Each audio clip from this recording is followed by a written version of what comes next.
Welcome everybody back to our monthly University of Idaho, Utah State University, and South Dakota State University Sheep and Goat webinar series. So I'm Melinda Ellison with the University of Idaho, Sheep Specialist. Other co-hosts on this webinar are Carmen Wilmore, who's also with the University of Idaho in more of the goat world. We have Chad Page with Utah State University, who's the small ruminant specialist. And we have Jalen Whaley with South Dakota State, who is a sheep specialist there as well. So we are happy to welcome you today. We're really grateful to our speaker today for joining us, Dr. Bob Sager, who's with Medicine Creek Nutrition Consulting, and he is here today to share with us some nutrition on small ruminants and some of his insights that he's worked with. He's a veterinarian as well as a PhD in nutrition, and we're really looking forward to hearing what you have to say. So I'm going to let you take it over and probably give a better introduction of yourself than that, but thank you for joining us and go ahead. Thank you, Melinda. I'm happy to join with your program today, and very brief background. I am a veterinarian still. I'm licensed. I interact with some of my clients, but 98% of my workload is nutritional type consulting. I do custom mineral programs and custom cake programs for large beef cattle ranches. I do interact with 4 large sheep producers that have between 2,000 and 4,000 head of ewes. I presently have only 1 goat client. I have done goat medicine in the past, and I understand the basics and what is similar to sheep and what is different, but I honestly am limited in my firsthand experience with goat nutrition. But I would like to share some slides briefly with you. It should only be about 15 minutes. I welcome anybody in the audience to interrupt me and ask questions as we go, and there'll be plenty of time afterwards to answer questions. This presentation I gave a couple years ago, and it basically talks mostly about sheep nutrition type work that I've done. Sometimes most of my challenges and where I learn the most is actually in problems that we undergo, and some of it can be completely management. Some of it is due to antagonistic problems with water and other nutrient ingredients that are in the diet or in the ration. And I end up a lot of times interacting with clients on deficiency type problems. And some of the slides that you'll see today, I share with you are based on true medical interactions related to nutritional deficiencies in the past 2 or 3 years. So with that, I'll go ahead and get started. I'm happy to have you interrupt me as I go.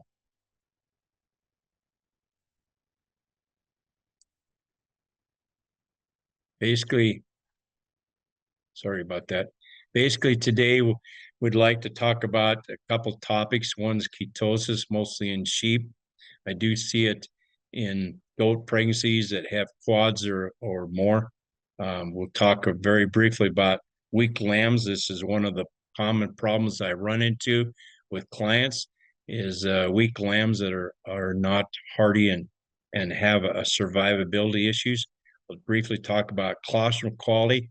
Some of my work with the larger sheep producers is we do a custom mineral to increase particularly micronutrition and vitamins the last 30 to 40 days of gestation to increase the hemoglobin concentration in the colostrum.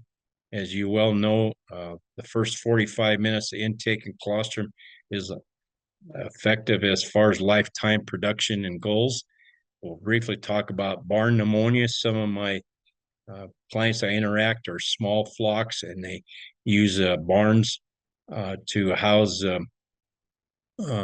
ewes and lamb them out in small stalls. We'll talk about a vitamin E and selenium deficiency that was really unique.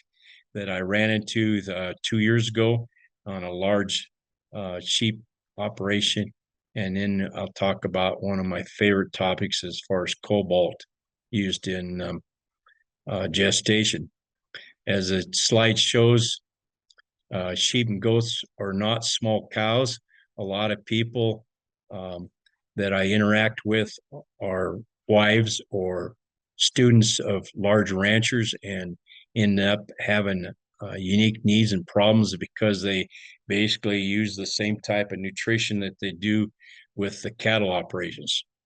There's an opportunity for all of you to gain valuable nutritional advice and knowledge today, and you can interact with other friends and clients that you might have. Ketosis is a metabolic problem that we see in small flocks and is serious and often non-responsive to both owners and veterinarians. And why we see it mostly in small flocks is multiple in nature. One is very basically sheep and goat fetuses add about 70% of their final birth weight in the last 6 to 8 weeks of gestation. And a lot of times we ended up with body score conditions on the ewes that are higher, and they have a lot of abdominal adipose tissue or fat, and a lot of times this interferes with the intake level. Also, you can see on the slide here 1 to 2 times more maintenance in the last trimester with multiple, in single lambs. And you see with multiple fetuses, you increase that geometrically. And there's a problem with the pregnant dams increasing nutritional disease and mainly their physical capacity to feed intake. One thing I like to have people do, if possible, is the last 3 weeks of pregnancy, if they are confined, I like to actually have them walk or get, if there's possible, get the ewes out into a larger area. There's nothing any better than exercise or walking to develop the metabolic syndrome to utilize energy. And this is critical, particularly in the last 3 or 4 days. Without changes to the owner, the dam or the ewe, a lot of able clinically, you'll see that's actually depressed. One thing that I do like to do is feeding several times a day. You can address those that are a little slower, a little weaker, a little bit less active as far as appetite and everything. You should be able to see them as far as visually coming to the bunk. This is a very important visual observation. And when you start seeing lack of appetite, slower, inability to walk in a natural way, these are very key signs that you'll see. One of the problems metabolically we have with the requirement of gestation is that ewes will start breaking down body fat, and as a result, one of the metabolic durations of metabolism is you get these ketone bodies that form, and these have a tendency to be neurotoxic in some ways, and they affect the social behavior and the movement coordination and the walking of the ewes. Here's just a slide that basically shows the chemical breakdown of fat adipose tissue and forming ketone bodies. And once again, when you have multiple pregnancies and ewes that are in good body condition, you have a factor that they just cannot get enough intake in. I think I lost the slide. Here we are. Thank you.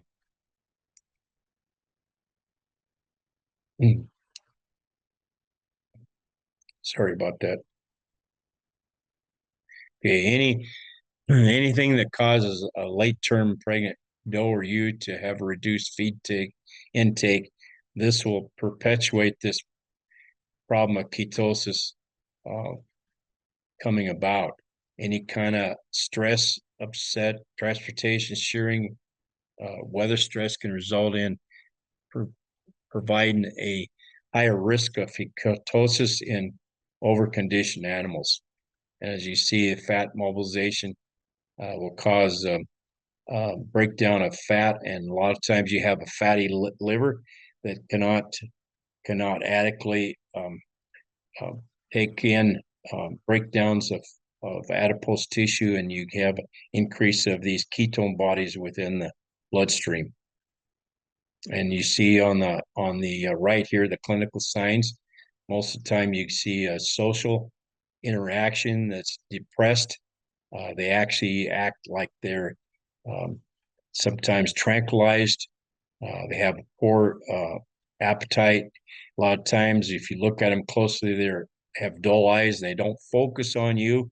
A lot of times, um, if you have an opportunity, you see uh, fecal output is depressed, and the general classic visual signs of slowness and teeth grinding are two of the most common signs that you see.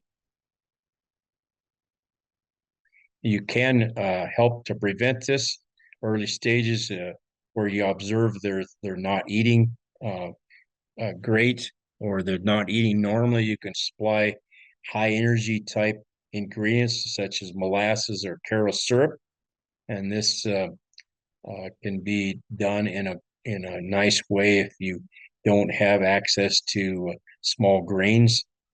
Um, you can see that once you get the social behavior that tends to show up, or you recognize it, a lot of times this um, ketosis outlook declines greatly in a matter of hours, or even a short period of time. Um, those that are down a lot of times are hard to get back up. A lot of times inducing them to lamb or to produce fetuses a lot of times will help. I've used corticosteroids to induce labor. I've used insulin to try to get the energy into the cells a little bit better. Anything as far as B vitamins to increase appetite are recommended. As you see, usually you see an increase in energy of by 10% every 10 days. If you're feeding grain, this is a good, comfortable way to prevent any type of acidosis reflex. So it needs to be a stepped up version of increasing small grains, mainly because their energy is in a form of starch, and with anaerobic breakdown fermentation in the rumen, it'll cause the starch to form acetic acid and lactic acid as byproducts, and this causes a pH breakdown, lowering in the rumen, and will affect acidosis that goes to the bloodstream, and you get very sick ewes as a result. This slide usually recommends how you can do the step-up stage of increasing the concentrate on a per day basis, and dividing the concentrate into 2 or 3 meals per day really helps minimize acidosis. Here's a slide that basically I've used for a producer that has 2,400 head of ewes. We do a custom mineral package. This can be done with your local veterinarian, collecting forage or hay samples and send them to a nutritionist like myself. And based on recommended requirements, as far as the late gestation, we use a cake product because it's very convenient to feed. The ewes like it real well. It's high in energy, and this it works really well. A lot of times, if we need added energy because of inclement weather, like below zero weather for weeks at a time, we'll actually add more oils to the ration, or we'll use propylene glycol on the pellets themselves. And you can see a custom minerals designed for a particular ranch outlet. Here's the area that I work in. Quite blessed in my career that I've got to work in an area that I enjoy and that I was raised in, and also I have some of the best clients in the world in this particular area. Okay, next subject would be weak lambs, and basically, in my observation, about 80% it can be traced back to gestation, nutritional deficiencies. One of the more common things I run into on weak lambs that we've done on necropsies and actually taken liver biopsies from them is that about 75 to 80% of them have abnormal low levels of both vitamin A and vitamin E. Depending on the hay or the feed, a lot of people with low incomes and during years where we have high costs of hay continue to graze dormant grass situations, and the vitamin A in that is almost nil or low, and a lot of these weak lambs can be traced back to basically vitamin A deficiencies. You can see the clinical signs that you run into. Something that is not absolutely uncommon is parasitic infections. It's good, particularly pre-lambing or when your does are ready to produce kids. It's a good idea to have a fecal exam done the last 30 days. This can be done by sending it into a lab or your local veterinarian, or a lot of times your extension office will be able to do this. This is very critical, particularly from the standpoint that the nematodes and the parasites are passed on through the fecal matter, and a lot of times they're on the udder of the doe or the ewe, and the easy uptake when they nurse to get infected. One of the most common things we run into is coccidia, and of all the problems that I run into as far as parasitic infections, coccidia can be the most suppressive as far as immune function. So that's something you want to take a good look at. See, the trace minerals in the diet are less than 0.3% of the total minerals, but are critical in immune function. These are particularly related to copper, cobalt, and zinc, which are critical for immune function to produce antibodies in the colostrum, and also to help immune function post gestation. Several factors in fact impact mineral intake. You can see the slide here.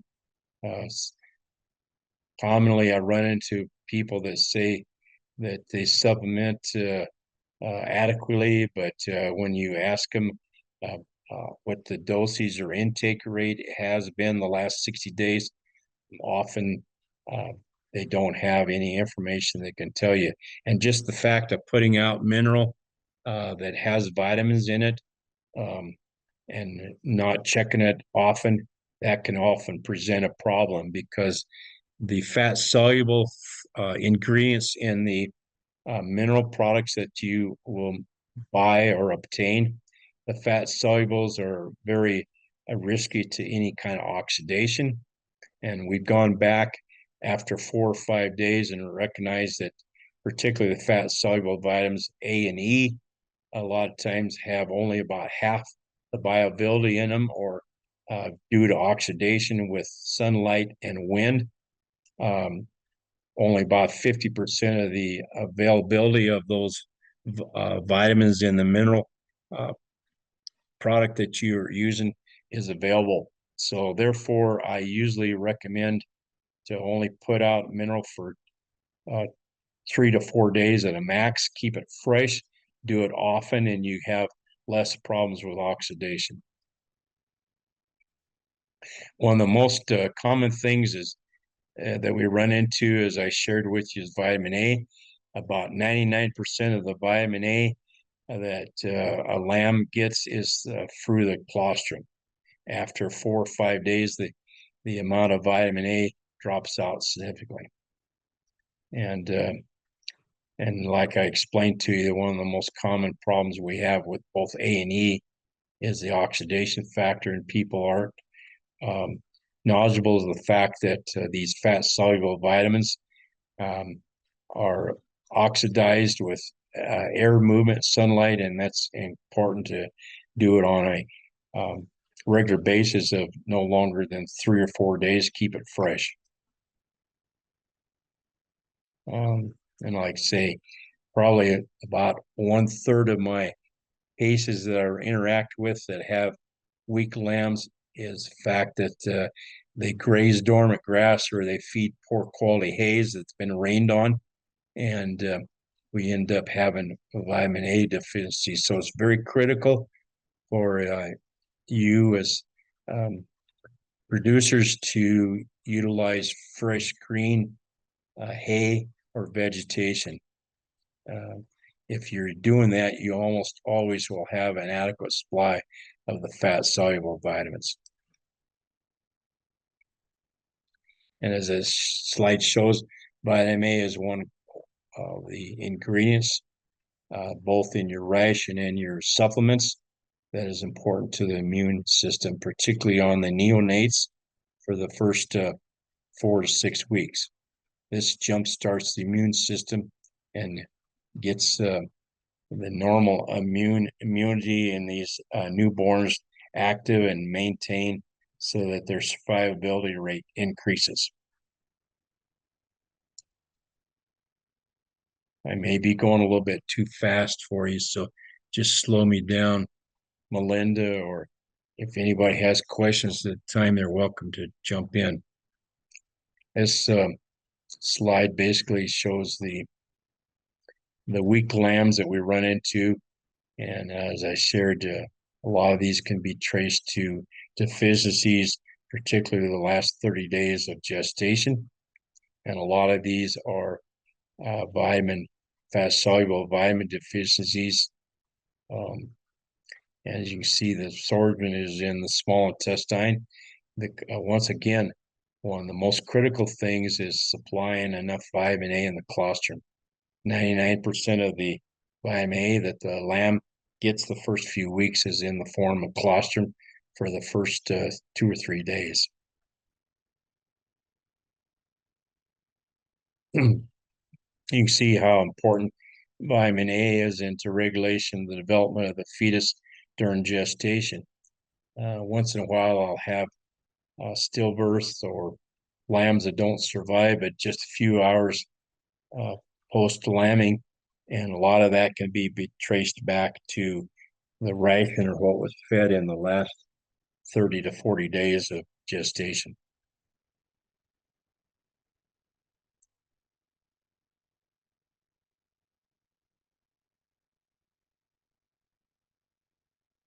Okay, the second case is barn pneumonia. I run into this particularly in confined operations. One of the more successful clients I had in my practice was a self-focused um, sheep breeder that ended up selling some of his yearling rams for up to $10,000, and it was very successful. But he insisted on lambing in a barn in jugs, and we ended up having barn pneumonia in a lot of these lambs. He was unsuccessful at treating them, and I had almost as equally poor success in treating these lambs the first year that I was involved in this. So we thought about how to maybe prevent this. And as you see, it was a registered Suffolk herd. flock, and we ended up having over 10% mortality in the lambs. He had up to 80 lambs a year, and some of these that did survive, we had chronic problems. And so this was a unique challenge for me that I learned a lot. And what we did to try to resolve this the next year is we hyperimmunized a couple dairy cows with 2 or 3 vaccinations of a toxoid Mannheimia hemolytica, which is the same thing as one shot presided by Zoetis or Pfizer's old one shot. And we ended up immunizing these dairy cows and collecting the colostrum when they calved. And we ended up on these lambs the next year using these high levels of immunoglobulins against the typical bacteria that causes barn pneumonia, which is the Mannheimia hemolytica bacteria. And we ended up giving colostrum to these lambs right at birth, either at the time the laborer was there during the birthing process or within the first couple hours. We actually tubed these with up to 60 mils or 2 ounces of this hyperimmunized colostrum at birth. And as a result, we decreased the morbidity by 90% the second year. And I almost absolutely stopped the mortality that we had the first year that I was involved in this. This was a pretty unique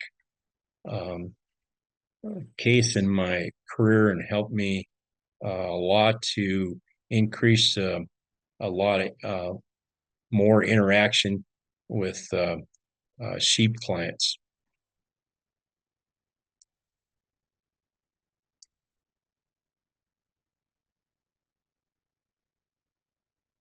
Having a hard time getting my slides to move. Melinda, I apologize on that. Sorry about that. I can probably run them. Did that go? There we go. There we go. Okay. I know we covered a lot. One thing I would like to mention is when I went back to get my doctorate, I was intrigued by the interaction of micro minerals in the interaction with health and performance, particularly with how micro minerals affect the immune system. And I did my research with the element cobalt, as you mentioned, as I mentioned, excuse me, on the slides. Cobalt was one thing I talked to. I did 3 trials with cobalt, and we found out that cobalt not only is utilized in the storage of copper in the liver, but is critical in that cobalt is the nucleus of the vitamin B12 molecule, and the B12 molecule is critical in the differentiation of B cells to form plasma cells in the body, and plasma cells are critical and the precursors for forming immunoglobulins in colostrum. And so as a result, I've added cobalt to my rations for my sheep and goat clients, and we've had good results with added cobalt. And that I wanted to share with you. This slide, as I finish up, this slide is a contact slide. I'd be happy to interact with anybody after this program by using this email address or the phone number. I'm going to be tied up for a couple hours right after this, but I'll be back from a call, and you're welcome to interact with me. If I don't know, I'm honest and I'll tell you, and I'll do my best to try to find out. And with that, I think, Melinda, I think that's about the end of the slides, I think. At this time, I'd be happy to try to interact. If there's any questions out there, or if we have anybody that might want to maybe a little hesitant to ask any questions, you're welcome to use the email that you see on the slide, and I'll be happy to try to correspond with you.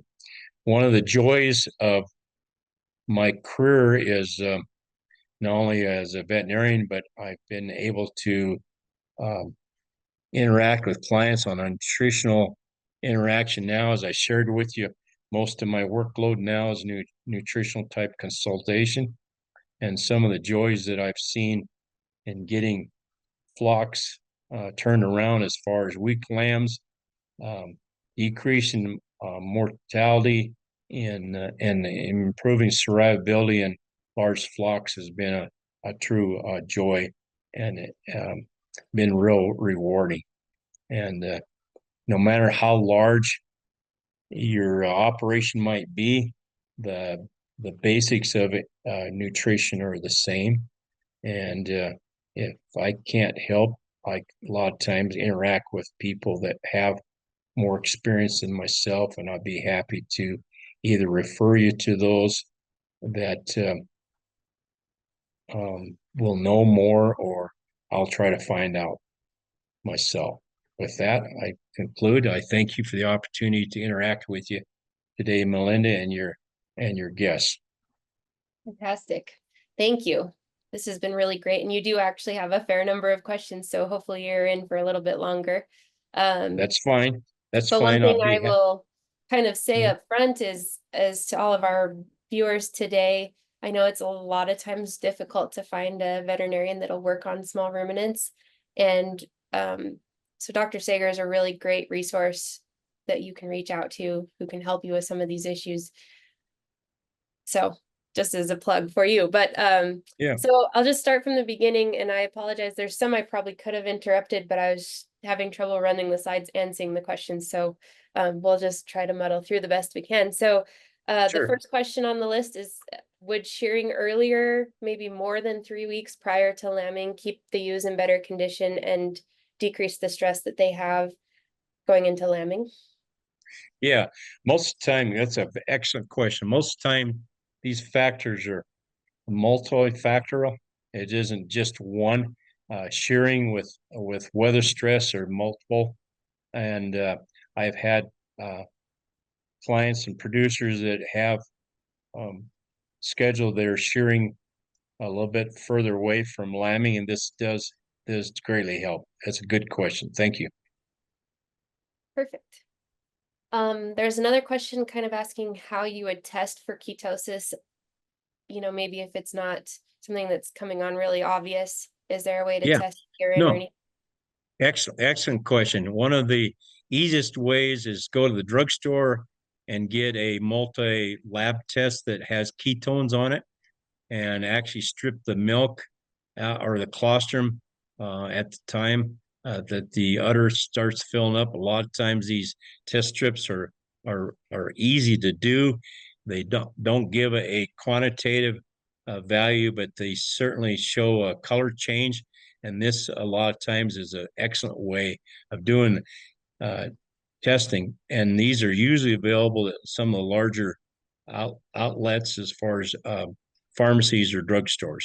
And they're relatively inexpensive. You can usually get a jar of 25 or 50 for less than $7 or $8. The other thing is, if you provide donuts to your local veterinarian, a lot of times he'll give you a couple of strips that you can take home. I've actually uh, interacted with clients this way, and this is an easy way to get 3 or 4 test strips that you can do your own testing there on your operation. Thank you. That's fantastic insider knowledge there. Yeah, we Um, all like we all like donuts. If you look at my body score, you can see that I'm a sweet guy, and I like donuts and candy. And I interact with a lot of people in my career where I did not gain anything financially, but I got a lot of cookies as a result, or pies or something like that. So oh, that's perfect. the barter system, folks, is still alive. That's great. The next question is discussing hypocalcemia and when you have does with multiples not getting enough calcium, which leads to the depressed. It's asking, does it lead to a depressed appetite causing ketosis? And if so, how much calcium are you recommending to give to dose and use in late gestation? Yeah, that question is multiple, and yes, calcium is utilized in the body for energy metabolism, and sometimes instead of having a true hypo or deficiency of calcium, you have deficiencies of multiple nutrients, and depends on your ration and intake uh, pre-lambing. And the second question is, a lot of times that's very difficult. Sometimes you need to draw some blood and actually have it actually analyzed quantitatively with a clinic. And a lot of times a veterinarian or somebody that's familiar with drawing blood from the jugular vein is fairly easy. One easy way of doing it, if you're not used to it, is to put a halter on and they can get the ewe down on the ground and then tie the head back real sharp against the upper leg around the hock, and that way I'll bend the head very sharply. And a lot of times, even if the ewe has not been sheared, a lot of times you can feel the jugular vein on that side. You can draw 2 or 3 cc's of blood, and then clotted blood is just fine, and take it in and have it checked. If you're not sure and you don't have access to have it analyzed, a lot of times you can give a calcium type product orally, and it's very safe. Second best way is giving it if you don't have an oral drench or a paste, is to give a calcium dextrose bottle subcutaneously. That's the second best way, and that of course is right under the hide. Okay. Do you have recommendations on treating internal gastrointestinal parasites during pregnancy? This is the one of the hardest things that we interact with as far as clients. Quite honestly, most of the anthelmintics or products that are designed to minimize nematode or parasite problems have been out for 40 or more years. A lot of them have been misused. We have a lot of buildup against anthelmintics as far as being resistance now. Um, the best way is to interact with your local veterinarian if it's possible, or interact with somebody like myself. I always recommend, if you have a challenge or if the parasites is a persistent problem with your operation, particularly due to confinement, or you're not able to do rotation, which minimizes parasite type loads, one of the best things that I could advise you to do is to collect some fecal samples and have them analyzed, actually see what your level is. And somebody that's experienced can tell you exactly what species of nematodes, or if you have a ongoing coccidia problem, and advise you accordingly to the species on what particular product might be best. There are most products are very safe to use during gestation. There's a couple out there that have not only nematode but flukicide properties to them, and these cannot be given in the first 40 days of gestation. But those products have advice on the label. If not, you can consult somebody, animal health professional. Okay. I am going to jump a little out of order, but I really like the question that popped up just a minute ago, which addresses if you have some severe deficiencies in your herd, if you start them on a good mineral program, will those self-correct, or do you need to do something more dramatic to correct those? That's a very good question, and of course, that has a complexity in amount of severity of the problem or deficiencies ongoing. Normally, you don't see much of a change as far as any type of deficiency correction for at least 2.5 to 3 weeks after you change to a particular product. That is more specific, and that person, I'd invite them to call or interact with me directly, and I could probably provide them with a better answer that they deserve than I can at this point. So there's as you can understand, there's a lot of gray areas of deficiency, and sometimes we need to actually um, evaluate that a little bit closer to actually provide you with the answer that you need or deserve. Perfect. Invitation to use the email address there on the screen. Yep. So there's a number of questions related to vitamins, especially vitamin A, and kind of related to how to add that to mineral, other ways that we can boost the vitamins that are getting to the animals, that type of thing. I don't know if you can expand a little more on the vitamin Yeah. supplementation. Well, yeah. I talked about supplements, but by far the best way is to do it on a regular diet that's given on a regular basis during gestation. If access to good green quality forages or hays is a problem, it doesn't necessarily have to be fed on a daily basis. Adequate amounts of vitamin A and E, fat soluble vitamins. Vitamins can be obtained by feeding them twice a week, given as little as a pound and a half to 2 pounds for 120 to 140 pound ewe would usually suffice as far as supplementing the fat soluble vitamins that's needed during gestation. So it doesn't necessarily have to be fed on a regular basis, and I have a lot of people that do this. Another route is you can buy alfalfa pellets and feed those periodically. You do not have to feed those on a daily basis. Those are usually fairly easy obtained if you're close to a city that has a animal feed store or something like that. In our area, we have two producers that make alfalfa pellets. I've got one that actually we add extra energy to an alfalfa pellet to minimize ketosis problems, and that's worked out very well. Okay, is there a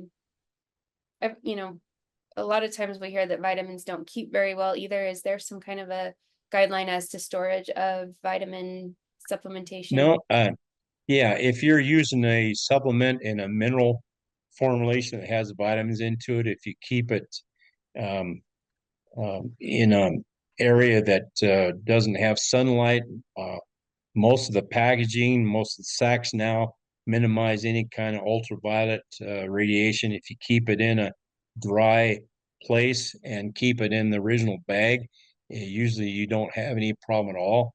I mentioned the fact that um, it's very important to keep it fresh, to change it every 3 or 4 days.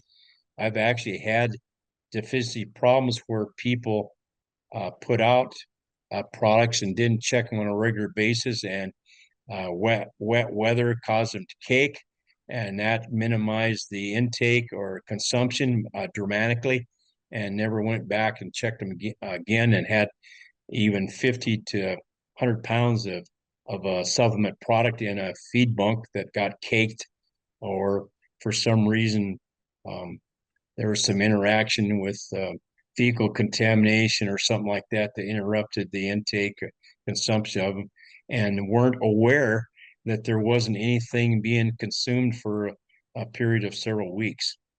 I run into probably 2/3 of my clients when we address the need for fresh mineral or supplements and go out. I ask them to go out and we'll actually look at um, the tubs or the boxes, and about 60% of the time there's nothing there at all. So something that does help in large operations, unlike family operations, is I have a sheet where they um, keep track of how often they do it, and somebody has to sign out. And this has minimized this type of problem dramatically. If we have a sheet in the barn where the supplement minerals stored, to have a sign out sheet where they have to initial it and and put down the date and how much they took at a time. Those clients that I go to on a regular basis every 3-4 months, that's one thing that we evaluate when we go to a operation is we actually set and physically evaluate or calculate the intake that we've had over the last 60 to 90 days. Excellent question. Thank you. Thanks. So there was a comment about the mineral mix that you showed on the screen, having copper in it. And Yeah. a lot of times we Yeah. hear that we're not supposed to supplement copper to sheep. And so can you talk about that a little bit? And Yeah. especially maybe To in the that West? to that person I compliment you, and I actually put that slide in there to try to stimulate this question. So I'm happy to address that. We all are afraid of using copper, and part of the fact is that anytime you use a mineral supplement, it's absorbed through the mucosa or the wall of the intestine, and there's certain transporters that take that product across the cell into the bloodstream. And sheep, either blessed or act of a devil, have a high efficiency of these transporters from the mucosal wall of the inside of the intestine to the bloodstream. And the efficiency as a species of animal is dramatically, sometimes 10 to 20 times higher than other ruminants.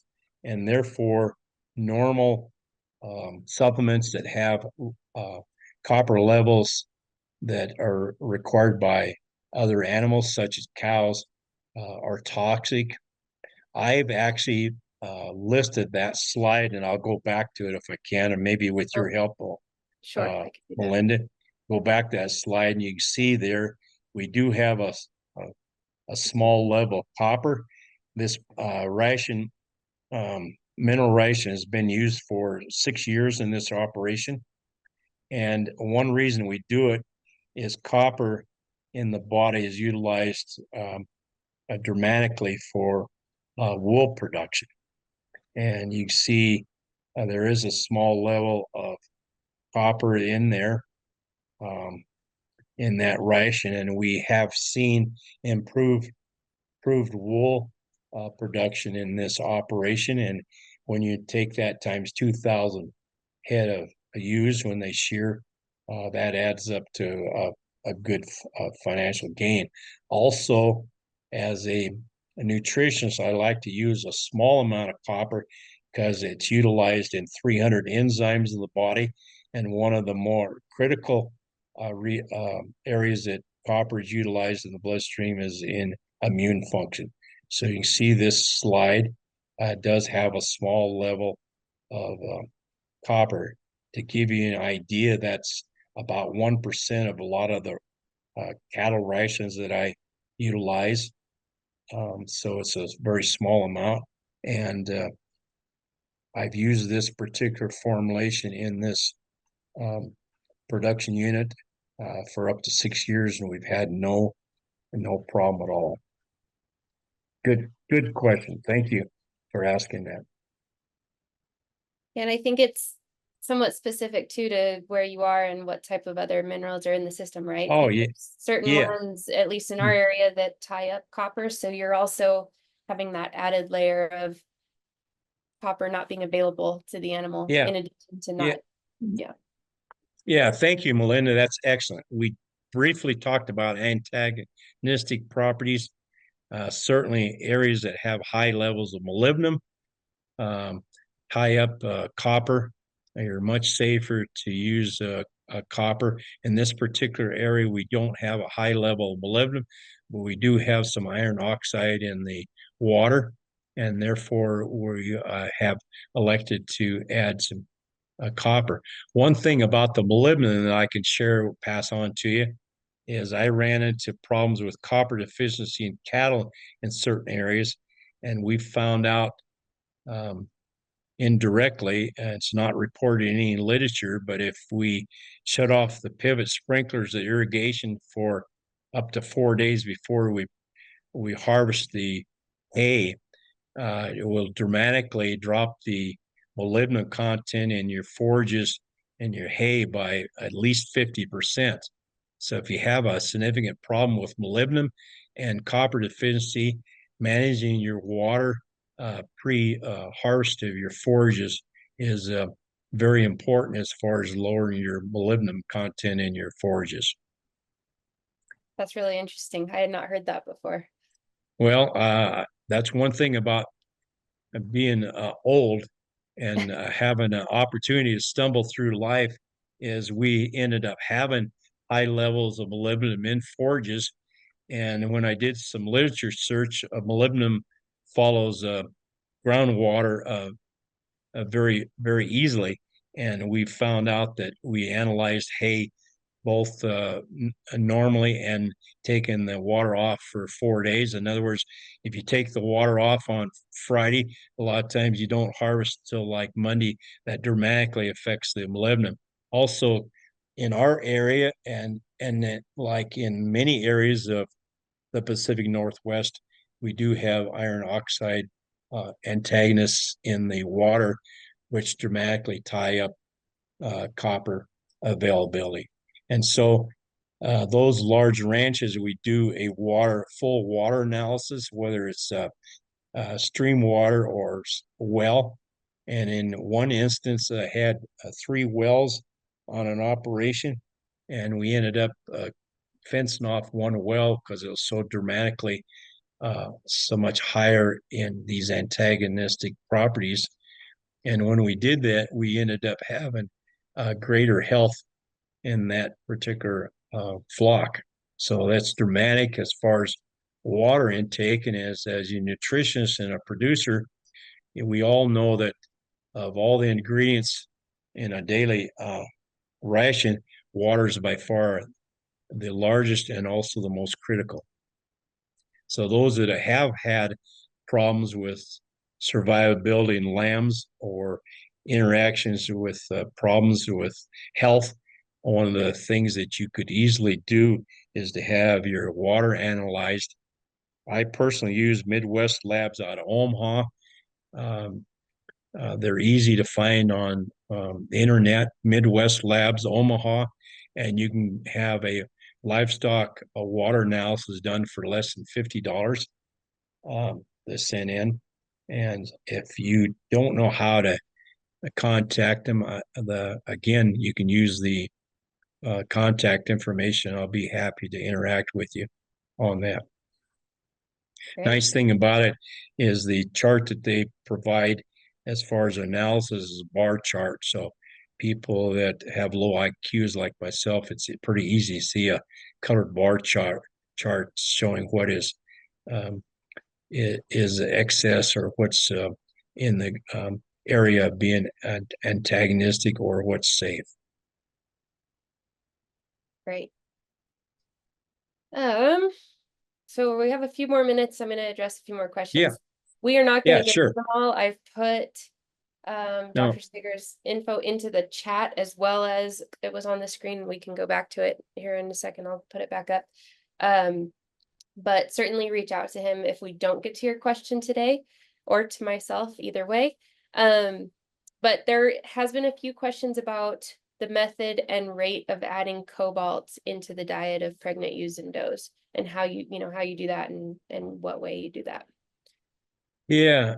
First of all, most of the references, most of the charts that we have available were all designed for cattle. There's very little that is referenced that is specific to sheep. There are some. My design of cobalt, and that's an excellent question, is based on mostly my experience over the last 40 years, and that knowing how cobalt is utilized in the body and how important it is, particularly as we've described and shared with you today. Most of that is based on uh, experience, and you can get a full analysis done like I said, by a lab like Midwest or some of the others, ask for a full mineral profile because most of the um, hay analysis do not go into detail as far as micro minerals such as cobalt, copper, zinc. So you have to be specific and ask for a full mineral profile. Direct answer to you is most of the information and design of using cobalt is based on analysis of your forages or your feed rations. And then I go from there. Fantastic. And I would recommend that to anybody who's interested in making sure they're doing a good job with their mineral program, is to reach out and have somebody like Dr. Sager help you with that. So I'm going to go ahead and go ahead. If I may interrupt you, um, I've kind of generalized things today. I want to emphasize that every different operation is specific in their needs and requirements, and basically one cookie size cutter does not fit every operation. Those that are attending today during this presentation, if you have specific problems, I'll try to help you the best I can. Everybody has a unique situation, and I guess that's the blessing of being in practice for 50 years is I've had an opportunity to run in a lot of different situations, and not sharp enough to know what's happening always at the first. Perfect example is 2 years ago I got a call from one of my better operations that had utilized me for a lot of years, and we started seeing kind of a white muscle type syndrome in yearlings, which is really unique. They got stiff and some of them went down. And it basically, after we analyzed the whole situation, the herders were not putting out the mineral supplement. Oh, yeah, I you mean, got to feed it to them to make it sure they comes get down to it. some very basic things. Is a lot of times you assume that intake or consumption is going on, but once again, 2/3 of a lot of the problems I have with deficiencies is just flat intake or consumption type problems. And that was a perfect example. Once we realized that the intake was not meeting the requirements, we ended up using vitamin E injections and turned everything around that got stiff within a matter of 24 hours. And there was a change of personnel in that operation because the herders were responsible for putting out the product, and they were not. So it goes to show you how sometimes the most complicated problems come down to just simple answers of intake and consumption. Right. Absolutely. Well, again, we didn't get to all the questions. Please reach out if you don't feel like we got to your question. And thank you all for joining us today live. Dr. Sager, thank you for joining us today. It's been really informative, and I hope everybody learned something that they can take home and use on their operations. So I'm going to let everybody get back to their day. Appreciate everybody, and I will be seeing you next month.